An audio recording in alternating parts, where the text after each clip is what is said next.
Hey guys, hello and welcome.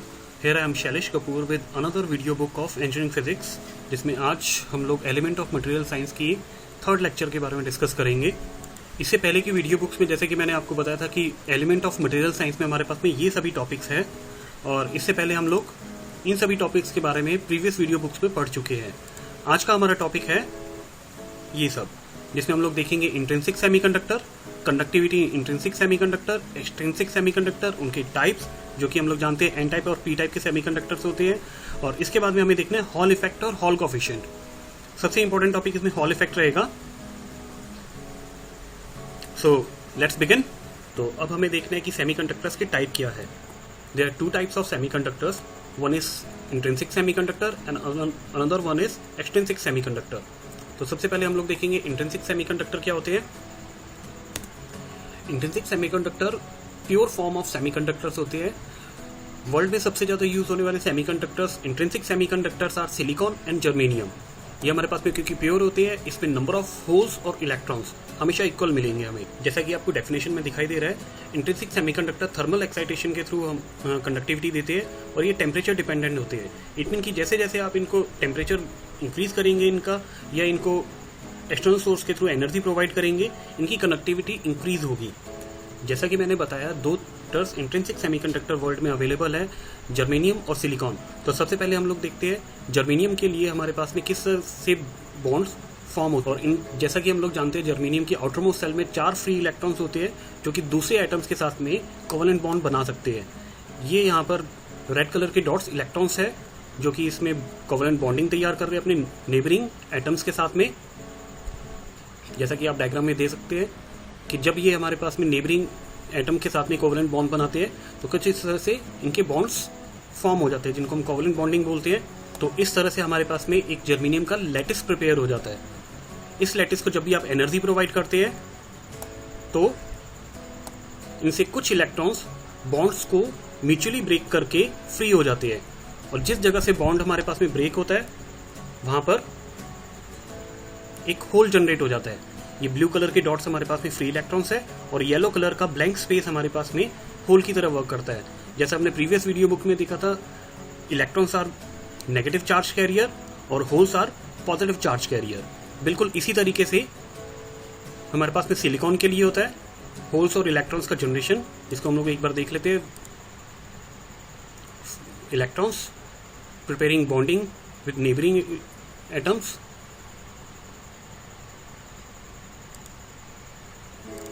Silicon का lattice तैयार हो जाता है। इसको एनर्जी प्रोवाइड करेंगे तो अगेन यहाँ से हमारे पास में इलेक्ट्रॉन्स फ्री हो जाएंगे, और जहां जहां से इलेक्ट्रॉन्स फ्री हो रहे हैं वहां पर होल्स प्रिपेयर हो रहे हैं।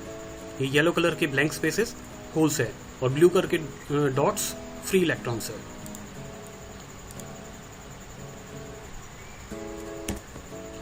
जैसा कि इन दोनों डायग्राम्स के अंदर आपको नजर आ रहा है, नंबर ऑफ इलेक्ट्रॉन्स और नंबर ऑफ होल्स बिल्कुल इक्वल है एक दूसरे के। जितने भी बॉन्ड्स कोवेलेंट बॉन्ड्स हमारे पास में म्यूचुअली ब्रेक होंगे, वहां से इलेक्ट्रॉन्स फ्री होंगे और वहां पर एक होल जनरेट हो जाएगा। तो इंट्रिंसिक सेमीकंडक्टर में नंबर ऑफ होल्स और नंबर ऑफ इलेक्ट्रॉन्स हमेशा इक्वल रहते हैं। तो अब इनके बेस पर हमें देखना है कंडक्टिविटी इन इंट्रिंसिक सेमीकंडक्टर क्या होती है और इसका डेरिवेशन क्या है। जैसा कि अभी हम लोगों ने बात की, इंट्रिंसिक सेमीकंडक्टर के अंदर नंबर ऑफ इलेक्ट्रॉन्स और नंबर ऑफ होल्स इक्वल होते हैं। तो यहाँ पर Ni is number of electrons and Pi is number of holes per unit volume. तो अगर इन दोनों का प्रोडक्ट किया जाए तो हमारे पास में आएगा Ni²। जैसा कि पिछले डायग्राम में हमने देखा था कि इंट्रिंसिक सेमीकंडक्टर टेम्परेचर डिपेंडेंट होते हैं, तो इसके लिए हमें यूज करना होगा बोल्ट्जमैन इक्वेशन को। जैसे कि हम लोग जानते हैं, Boltzmann equation is this: Ni equals to constant A, temperature T⁻³ और exponential minus del Eg divided by 2kT। Eg के बारे में जैसा आप लोग पहले से जानते हैं, Eg is difference between valence band and conduction band, that is forbidden energy gap की एनर्जी। क्लास 12th में एक बहुत इंपॉर्टेंट फॉर्मूला हमने डिराइव किया था ड्रिफ्ट वेलोसिटी का। अगर ड्रिफ्ट वेलोसिटी का फॉर्मूला याद करें तो वहां था V equals to mu into E। For an electron हम लोग ड्रिफ्ट वेलोसिटी का फॉर्मूला यूज करेंगे VE equals to mu E into electric field capital E। यहाँ पर E डिनोट्स फॉर इलेक्ट्रॉन्स। और इसी तरह से अगर होल्स के लिए लिखे तो VH equals to mu H into electric field E, और म्यू यहाँ पर हमारे पास में है मोबिलिटी ऑफ होल्स और mobility of electrons. Mobility of electrons mu E and mobility of holes is mu H. क्योंकि हमारा मेन टारगेट है कंडक्टिविटी ऑफ इंट्रिंसिक सेमीकंडक्टर, तो इसलिए हमें म्यू के साथ में रिलेशन या ड्रिफ्ट वेलोसिटी के साथ में रिलेशन लेना होगा करंट डेंसिटी का. तो करंट डेंसिटी हमारे पास में इलेक्ट्रॉन्स और होल्स की अगर देखी जाए तो इलेक्ट्रॉन्स और होल्स का सम होगा टोटल करंट डेंसिटी. तो इसके लिए करंट डेंसिटी का भी फॉर्मूला हमने क्लास 12 में देखा था, that is J equals to NeVd. तो N हमारे पास में नंबर ऑफ इलेक्ट्रॉन्स या number of holes, E is charge of electron और V इज ड्रिफ्ट वेलोसिटी. तो अगर इलेक्ट्रॉन के लिए अगर देखा जाए तो JE will be mu E NE into capital E electric field. और इसी तरह से हमारे पास में होल्स के लिए फॉर्मूला आएगा mu H number of holes P into charge of hole या charge of electron into electric field E. इन दोनों वैल्यूज को इक्वेशन नंबर 4 में पुट करेंगे तो हमारे पास में कुछ ये रिलेशन तैयार हो जाएगा. Mu E N plus mu H P common ले लेते हैं इस पूरे डेरिवेशन में से E into electric field E को. तो यहाँ से कंडक्टिविटी का हम फॉर्मूला जानते हैं sigma equals to J over E. J की ये वैल्यू हम लोग पुट कर देंगे इस जगह पर, तो E से E कैंसिल हो जाएगा. कैंसिल होने के बाद में रिजल्ट हमारे पास में ये आ जाएगा, that is our last result conductivity. लेकिन इसके साथ में हम लोग रेजिस्टिविटी को भी मेजर कर सकते हैं. तो resistivity is just invert of conductivity. तो rho equals to 1 over sigma that is equals to 1 over E in bracket mu E N plus mu H P. यही हमारा मेन टॉपिक था इसका, कंडक्टिविटी और रेजिस्टिविटी को पता करना. तो इसके साथ में हमें इंट्रिंसिक सेमीकंडक्टर के बारे में मैक्सिमम डिटेल्स पता चल जाती है. Next topic is extrinsic semiconductor. अब एक्सट्रिंसिक सेमीकंडक्टर हमारे पास में किस तरह से फॉर्म होते हैं, क्या होते हैं, इसके बारे में हम लोग इन टॉपिक्स में देखेंगे. तो सबसे पहले एक्सट्रिंसिक सेमीकंडक्टर होते हैं हमारे पास में इम्प्योर सेमीकंडक्टर्स, या दूसरे वर्ड्स में बोला जाए तो इंट्रिंसिक सेमीकंडक्टर या प्योर सेमीकंडक्टर्स में जब कुछ इम्प्योरिटी को डोप किया जाता है या इम्प्योरिटी को उसमें ऐड किया जाता है तो उसकी वजह से हमारे पास में एक्सट्रिंसिक सेमीकंडक्टर बनते हैं.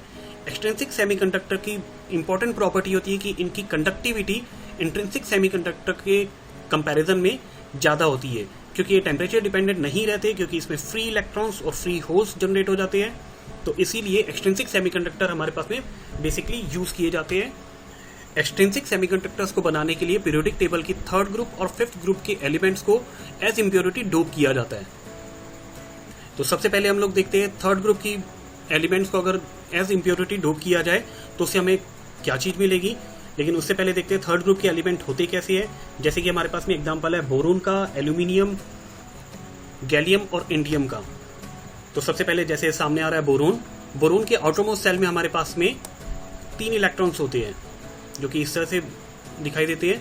और इसी तरह से हमारे पास में एल्यूमिनियम में भी आउटरमोस्ट सेल में या वैलेंस सेल में 3 इलेक्ट्रॉन्स होते हैं. और सिमिलरली गैलियम और इंडियम में भी. Now let's see 5th group of element अगर इस डोपिंग के लिए यूज किए जाए तो वो कौन से होंगे. जैसे ऑर्सेनिक, फॉस्फर और स्टेनस. ऑर्सेनिक, फॉस्फर, स्टेनस इन सब के आउटरमोस्ट सेल में 5 इलेक्ट्रॉन्स होते हैं जो बॉन्डिंग बनाने के लिए फ्री होते हैं. तो इन 2 टाइप की इम्प्योरिटीज के बेस पर हम लोग एक्सट्रिंसिक सेमीकंडक्टर्स को 2 टाइप में डिवाइड करते हैं. First one is an type of semiconductor, another one is P type of semiconductor. तो इसमें भी सबसे पहले हम लोग बात करेंगे एन टाइप ऑफ सेमीकंडक्टर्स की. जैसे कि हम लोग जानते हैं, अभी हम लोगों ने डिस्कस किया इस बारे में कि एन टाइप ऑफ सेमीकंडक्टर बनाने के लिए 5th ग्रुप ऑफ एलिमेंट्स जो होते हैं जैसे फॉस्फर, ऑर्सेनिक, स्टेनस, इनकी एलिमेंट्स को एज इम्प्योरिटी डोप किया जाता है. तो जब इनको डोप करते हैं तो हमारे पास में 5 इलेक्ट्रॉन्स फ्री होने की वजह से कोवेलेंट बॉन्डिंग के लिए हमारे पास में 1 इलेक्ट्रॉन फ्री आ जाता है, जो कि 4 इलेक्ट्रॉन्स तो हमारे पास में बॉन्डिंग में काम आ जाते हैं, 4 कोवेलेंट बॉन्ड्स तैयार कर लेते हैं और 1 इलेक्ट्रॉन फ्री रह जाता है. इस एक फ्री इलेक्ट्रॉन की वजह से ये इलेक्ट्रॉन कंडक्शन बैंड में रूम टेम्परेचर पर ही ट्रांसफर हो जाता है, जिसकी वजह से एन टाइप ऑफ सेमीकंडक्टर में हमारे पास चार्ज कैरियर इलेक्ट्रॉन्स होते हैं. एन टाइप ऑफ सेमीकंडक्टर में एनर्जी बैंड गैप कैसा होता है, इस चीज को समझने के लिए हम लोग ये ग्राफ देखेंगे. जैसा कि हम लोग जानते हैं वैलेंस बैंड के जस्ट ऊपर कंडक्शन बैंड और इन दोनों के बीच में एनर्जी बैंड गैप. अगर energy of valence band is EV and conduction band की एनर्जी इज ईसी, तो इन दोनों का डिफरेंस, जिसको हम लोग एनर्जी बैंड गैप बोलते हैं, that will be EC minus EV. और इन दोनों के बीच में एक फर्मी एनर्जी लेवल होता है। जैसे फर्मी एनर्जी लेवल के बारे में हम लोग पहले भी डिस्कस कर चुके हैं कि वो एनर्जी लेवल जिसमें इलेक्ट्रॉन्स के मिलने की प्रोबेबिलिटी 50% होती है। ये Fermi energy level N type of semiconductor में कंडक्शन बैंड के नजदीक होता है, जिसको हम लोग डोनर लेवल बोलते हैं। इससे इलेक्ट्रॉन इजीली कंडक्शन बैंड में चले जाते हैं। एन टाइप ऑफ सेमीकंडक्टर का फैब्रिकेशन किस तरह से होता है, इस चीज को समझने के लिए हम लोग सबसे पहले हम लोग लेते हैं जर्मेनियम का लैटिस, जिसमें सभी बॉन्ड्स पूरी तरह से बने हुए हैं। चारों तरफ से हर एक जर्मेनियम अपने चारों तरफ एक एक नेबरिंग एटम के साथ में कोवलेंट बॉन्ड बनाकर पूरी तरह से सैचुरेटेड है। ना इसमें कोई फ्री इलेक्ट्रॉन है, ना कोई होल है। अब अगर इसमें ऑर्सेनिक, जिसके आउटरमोस्ट सेल में 5 इलेक्ट्रॉन है, इस इम्प्योरिटी को अगर डोप करवाया जाए तो कुछ इस तरह से होगा कि ऑर्सेनिक के एटम जर्मेनियम के एटम के रिप्लेस कर देते हैं और उसके साथ में एक इलेक्ट्रॉन, जैसे कि यहाँ पर आपको नजर आ रहा है, एक इलेक्ट्रॉन यहाँ पर फ्री रह गया। इस तरह से ऑर्सेनिक अलग अलग जगह पर जर्मेनियम के एटम्स को रिप्लेस करते हुए बॉन्डिंग तैयार कर लेता है। अपने नेबर एटम्स जर्मेनियम्स के साथ में ये 4-4 इलेक्ट्रॉन्स तो शेयर कर लेते हैं, लेकिन एक इलेक्ट्रॉन फ्री रहने की वजह से यहाँ पर charge carrier, negatively charge carrier electron रह जाते हैं। तो इस तरह से हमारे पास में तैयार होता है एक एन टाइप ऑफ सेमीकंडक्टर। बिल्कुल इसी टाइप से आप फॉस्फर और स्टेनस के साथ में भी कर सकते हैं। तो नेक्स्ट हम लोग देखेंगे पी टाइप ऑफ सेमीकंडक्टर क्या होता है। फॉर एन एग्जांपल, बोरोन अगर जर्मेनियम के साथ में कोवलेंट बॉन्डिंग बनाता है तो इसके 3 इलेक्ट्रॉन्स तो जर्मेनियम के साथ में बॉन्डिंग बना लेते हैं, लेकिन एक इलेक्ट्रॉन की वहां पर डेफिशिएंसी रहती है। इस डेफिशिएंसी की वजह से वहां पर होल क्रिएट हो जाता है। जैसे कि यहाँ पर आप लोग देख सकते हैं कि डेफिशिएंसी और vacant site of an electron is called as hole. तो होल की वजह से हमारे पास में चार्ज कैरियर जो जनरेट होते हैं, यहाँ पर पॉजिटिव चार्ज कैरियर होते हैं, और इस टाइप की इम्प्योरिटी को हम लोग एक्सेप्टर इम्प्योरिटी कहते हैं। पी टाइप सेमीकंडक्टर के एनर्जी बैंड डायग्राम को समझने के लिए हम लोग इस डायग्राम को यूज करेंगे। जैसे कि इसमें दिखाई दे रहा है वैलेंस बैंड, कंडक्शन बैंड, और इन दोनों के बीच के गैप को एनर्जी बैंड गैप या फॉरबिडन एनर्जी गैप कहेंगे, जिसकी एनर्जी इन दोनों के कंडक्शन बैंड और वैलेंस बैंड के एनर्जीज के डिफरेंस के इक्वल होती है। और इस तरह से हमारे पास में बीच में आता है फर्मी एनर्जी लेवल। जैसे कि मैं पहले भी बता चुका हूँ, पी टाइप सेमीकंडक्टर के लिए Fermi energy level valence band के नजदीक होता है, जिसको हम एक्सेप्टर लेवल कहते हैं। इसकी वजह से होल का ट्रांजैक्शन इजीली हो सकता है। अब हम लोग समझेंगे पी टाइप सेमीकंडक्टर का फैब्रिकेशन किस तरह से होता है। इसके लिए हम लोग लेंगे जर्मेनियम का एक लैटिस। जैसा कि आपको डायग्राम में नजर आ रहा है, हर जर्मेनियम अपने नेबरिंग 4 एटम्स के साथ में कोवलेंट बॉन्ड बनाए हुए हैं। इसको पी टाइप सेमीकंडक्टर बनाने के लिए बोरोन की इम्प्योरिटी को डोप किया जाएगा। बोरोन के आउटरमोस्ट सेल में 3 इलेक्ट्रॉन्स होते हैं। जब इस बोरोन को एज इम्प्योरिटी डोप किया जाता है जर्मेनियम पर, तो ये जर्मेनियम को रिप्लेस करते हुए वहां पर 3 कोवलेंट बॉन्ड्स तैयार कर देता है और एक बॉन्ड में म्यूचुअल बॉन्डिंग तैयार होती है, जिसकी वजह से यहाँ पर एक होल जनरेट हो जाता है। यहाँ एक होल जनरेट हो गया है। इसी तरह से अलग अलग बोरोन को डोप किया जाए तो हमारे पास में डिफरेंट होल्स जनरेट हो जाएंगी। यही होल्स हमारे पास में पॉजिटिव चार्ज कैरियर है पी टाइप सेमीकंडक्टर के लिए। तो these are positive charge carrier. तो अभी तक आपने N type, P type semiconductors के बारे में मैक्सिमम इंफॉर्मेशन गेन कर ली है। इसके बाद में आरटीयू फिजिक्स का सबसे इंपॉर्टेंट टॉपिक हॉल इफेक्ट।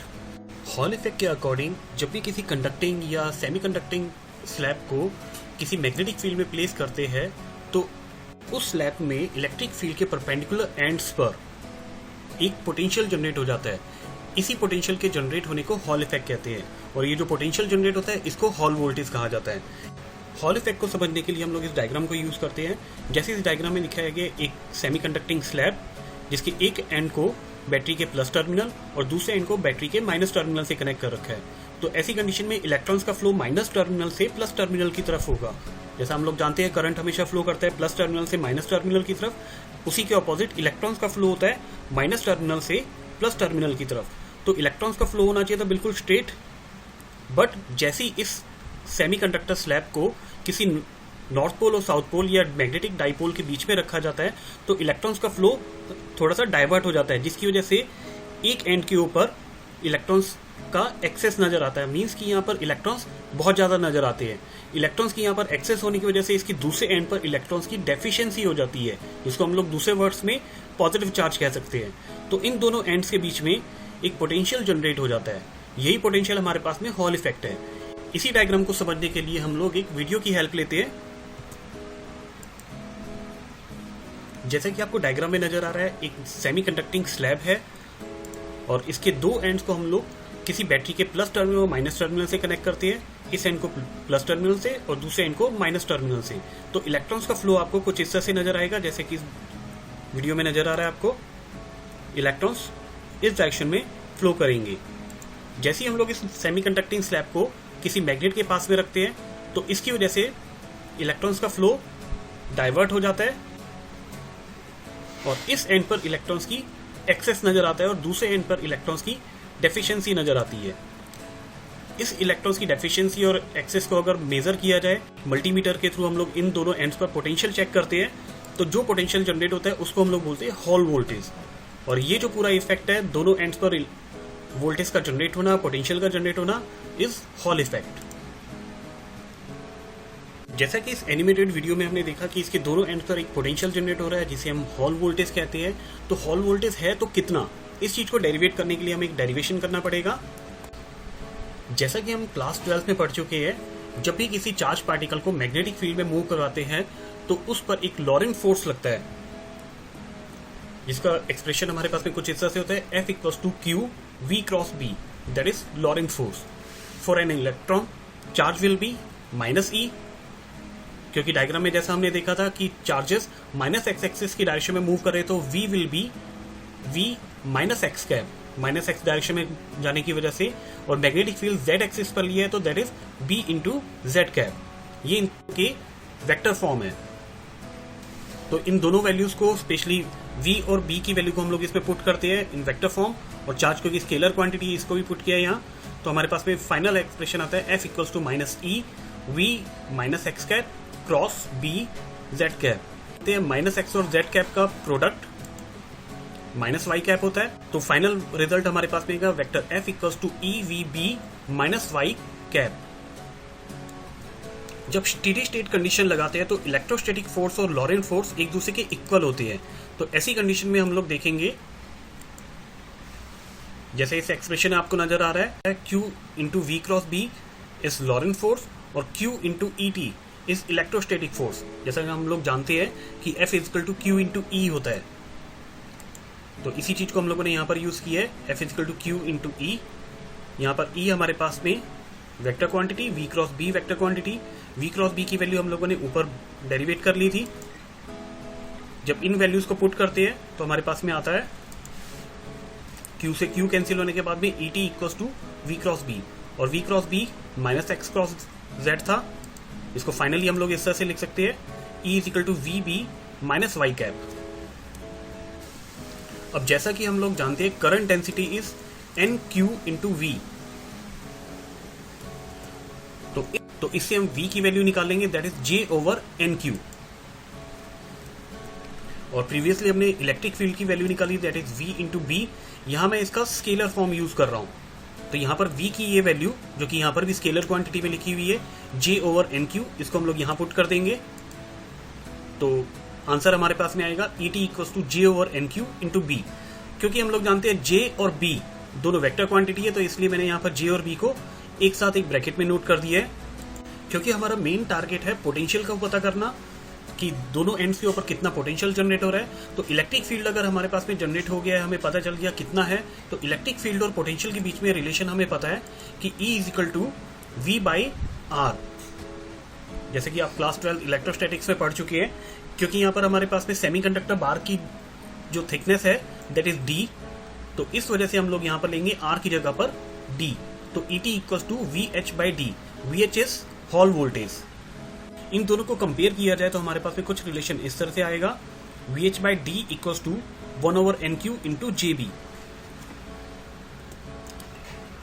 क्योंकि हमारा मेन टारगेट हॉल वोल्टेज है, तो हॉल वोल्टेज सब्जेक्ट बनाकर लेफ्ट हैंड साइड में ही रोक लेते हैं। D यहाँ पर डिवाइड में इक्वल टू की दूसरी साइड जाकर मल्टीप्लाई में आ जाएगा, तो VH will be D/NQ × JB, that is Hall voltage.